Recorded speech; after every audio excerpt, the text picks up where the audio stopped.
Ba bandiraɓe sehilaɓe bisimillahi arrahmani arrahim ko inde Allah en puɗɗorima ɗumen jonde nde gortoɗen jonde nde alhamdulillahi rabbil alamina Allah yurmede jomɗa subahana taala o teddirotoɗo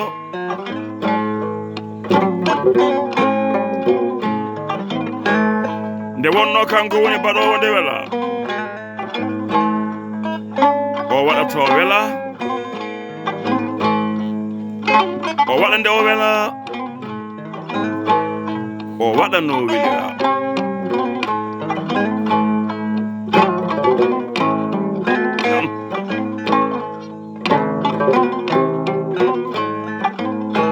en jetti Allah en jetti rasulu bil haqqi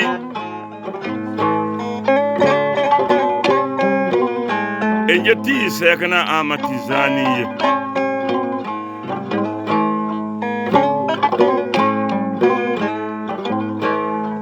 sen jumani sen jetti ɓeɗon jetten jinnaɓe meɗen woni nene e baaba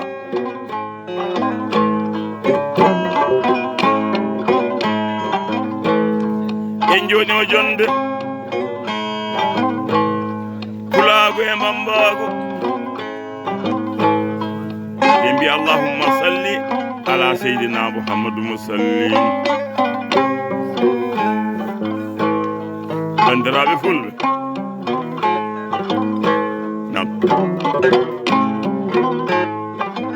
ko jonde Pulaagu e Wammbaagu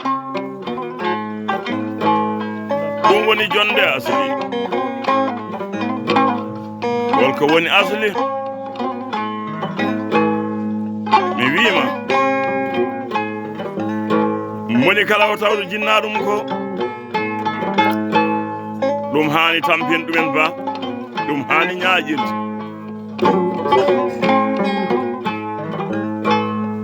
jonde yidde e jonde hande hakkunde Pulaagu e Wammbaagu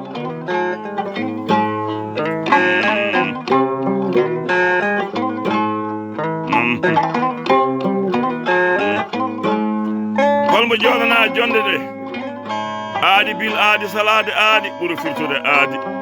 aadi firti sellinani yiɗi anci yiɗano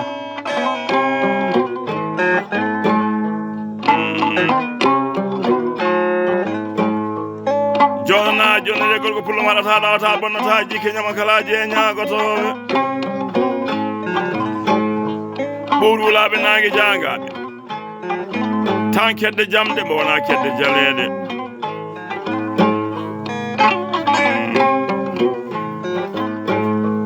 joɗana jonde nde ko ba Sammba Belal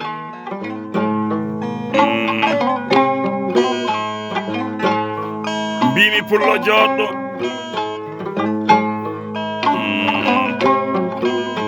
kanko e bandira e makko e sehila e makko e yimɓe yaadiɓe pullo wiyatma Sammba Demmba Jaaƴe jimmi ko canson kordo o kasetaji ɗi ceerta simi ɗum mbiɗa heeɗo kasetaji ma ɗi baddunoɗa e ba labbo Sammal gada mboɗeeri saaga e Demba Demmuya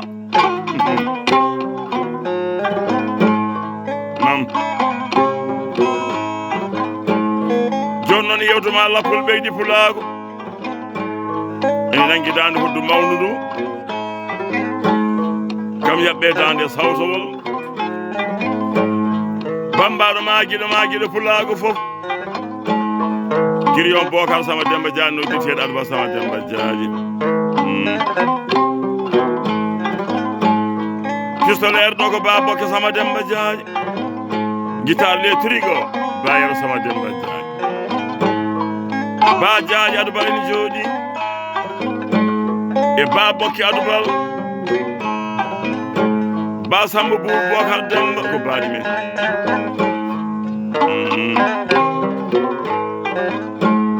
non jonde nde jooɗa ko ɗo e ndimago ɗo ko biteɗo Aateen on sorti le 27 du chez moi l'an 2023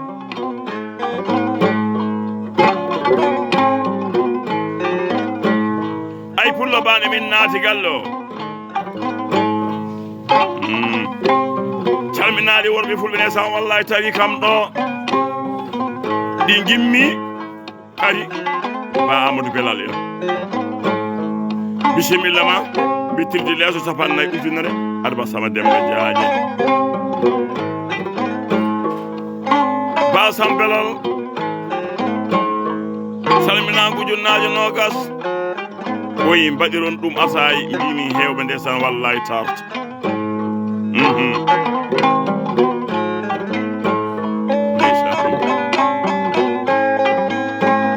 li Abou Sambuuɗi on pullo tawete ko leydi Italie Adubal Sammba Demmba Jaaƴe bisimilla ma a naati Aateen a naati Pulaagu Hebbiya ɓeɓe jippiɗa ndesan ko miñiraɓe kadi ko sehilaɓe rendaɓe gurnaɓe kono kala saa mi waɗima ɗon bisimilla 50 ujunere li Abdoulaye Samba to e % tawete bisimilla maɗa 50 ujunere non golle mbay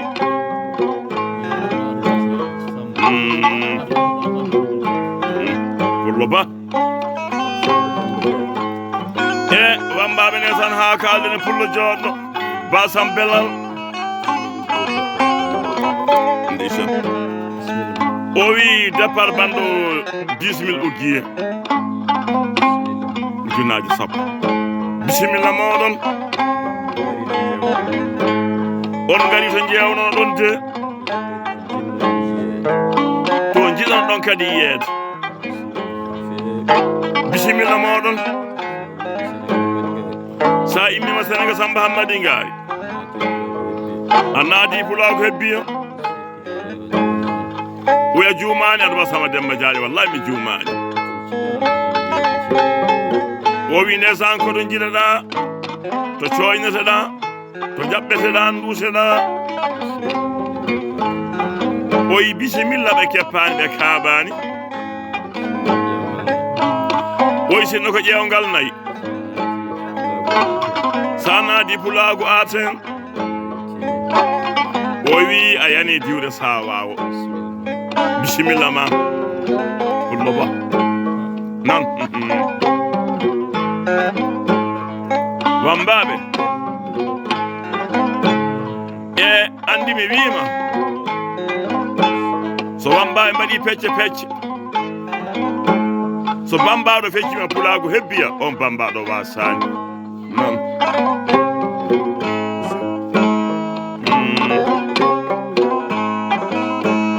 ay ba Sammba Belal en gimmima Sénégal Samba Hammadi ngaari miɗi waɗa dewle sukaɓe meɗen worɓe so Wammbaaɓe ana mbaɗa dewle bambaɗo fo ndesan to wattori ɗo ko ɗon doganta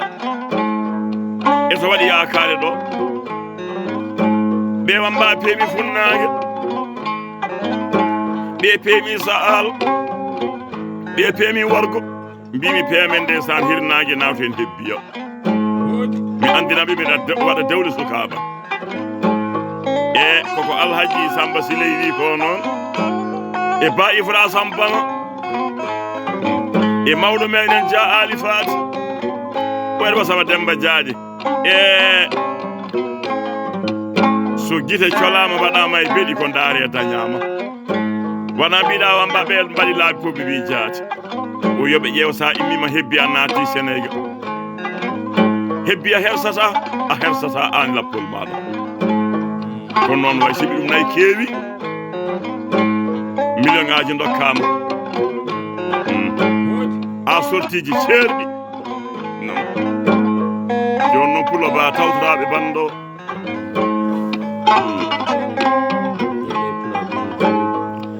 o wi ndesan jogay Pulaagu eni jooɗi ne hawrite enregistrement bando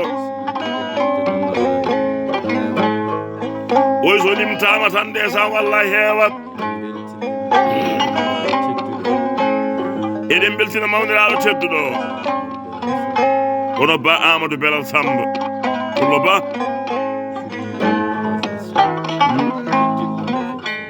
e cuddine muɗum ba Faadi Sammba wejitani ba Abou Belal e cuddine muɗum hono Binta Sow giɗam sehlam ba Yaya Belal Pullo ba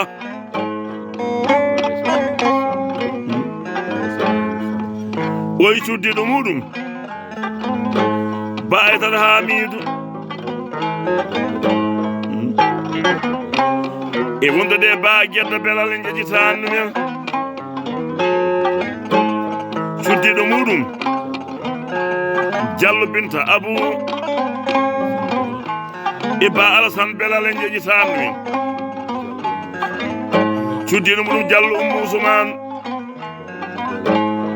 ba Oumou Belal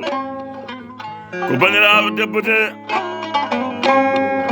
e ba Mariam Belal ba Kadiata Belal en jejitani ɗumen e ba Aissata Belal ɓoy ko ɓeɗo goni weltinteɓe enregistrement bando non Pullo ba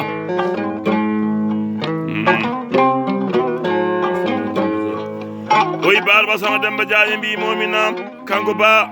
Sammba Belal oyi ba Ifra kujja noon somo jonna jonde ka sen o yejjitta ɗumen Pullo ba e ba Mbuke Mamoudou jitani ɗumen ba Yero Samba e ba Amadou Yero Siloy ba Mbuke Mamoudou e ba Yaya Buubu jitani ɗumen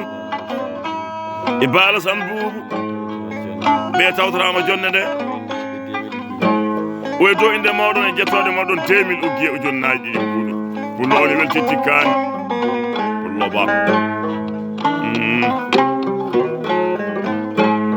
ay so dimoyama ɗum ɗo ko jikku maɗa ndesan wallahi mettini jikku o moƴƴani albarka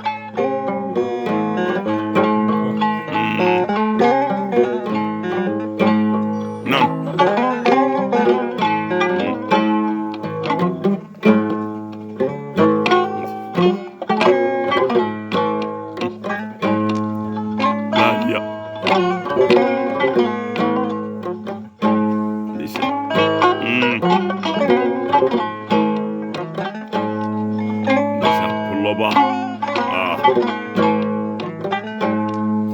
ba Sammba Belal so min jewtuma en jonima ɗo e Aateen en jammat ɓiɓɓe Fulɓe en ciwtora kadi ñalaɗe worɓe Fulɓe nandaɓe gurdam aduna kala e saha ba Mamoudou Yero di Mamoudou Kujja en Pullo ba ɓuri ɗo e Aateen ɓuri e leydi Amérique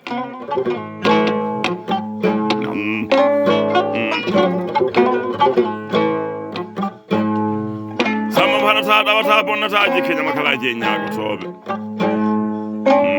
ba Samba Kujja ndisa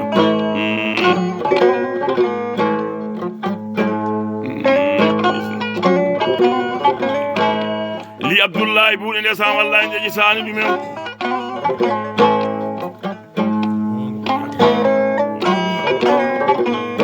e li abou buuɗi e sangol ko pullo kanɗo ɓelɗo haaldude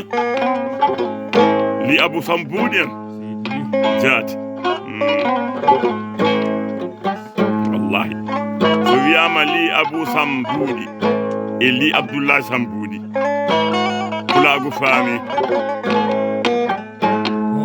moƴƴere hatta mayde korso hatta mayde Werba Sammba Demmba Jaaƴe mbi momin nan kalden e Buukar Mamoudou oy ba Sammba Belal ko jiɗo dendaɗo gurdam aduna kala isa so joɗanama jonde kaset ene hani o welto o weltina ɗumen kaset muɗum e dow inde Ba Hamidou Yero ba ifora kujja o ƴetani ɗumen e Ba Yero Sammba oy jum Abou Sammba ko labbo maɓɓe de wiya ko labbo jikko Sammba pullo Bambaɗo Demmba jalliŋede fuɗɗinayi fuɗɗi gaynaka o wi kayitol 1000 ujjiye ujunere mbuuɗi e dow inde maɓɓe ñaami oke Sammba Demmba Jaaƴe ɗo tawden worɓe fulɓe no ko biteɗo siddinneyi nan ko wayno Moussa Demmba laalay gollo ma hersani Ousmane waɗata ɗawata bonnata jikke ñama kalaji e ñagoto Ousmane Demmba Laal pulo mbiyammi ka bawo boya salminama ɗo Sammba Demmba Jaaƴe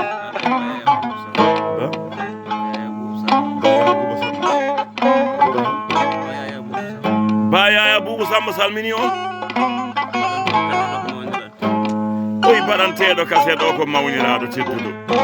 Ba Sammba Belal